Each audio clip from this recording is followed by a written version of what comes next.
যুবক বয়ান শুইনা রাতে বাসায় যাইয়া বিছানায় শুইয়া শুইয়া মোবাইলের দিকে তাকাইয়া সারাটা রাত কবিরা গুনাহ দেখবি, কবিরা গুনাহ দেখবি, কবিরা গুনাহ দেখবি।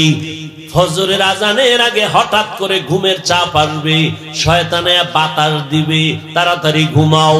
এবার মোবাইলটা হাত থেকে পড়ে যাবে, ফজরের খবর নাই। 10টা 11টায় ঘুম থেকে উঠলি। ও যুবক, জানো না ঘুমটা কত বড় নেয়ামত? আমার আল্লাহ মানুষের শরীরের জন্য ঘুমটা দিয়েছেন। রাতের ঘুম শরীরের জন্য মহা একটা ঔষধ। এই ঘুমটা যদি তুমি নষ্ট করো, আজকে আয়নার সামনে তাকাইয়া দেখো, রাতের ঘুমটা নষ্ট করছো, আবার তুমি কবিরা গুনাহ করছো মোবাইলের দ্বারা। তাকায় দেখো তোমার চেহারার মধ্যে নূর নাই। যত মেডিসিন লাগাও দিন দিন চেহারায় খারাপ আসর পড়ে, দেখলে মায়া লাগে না।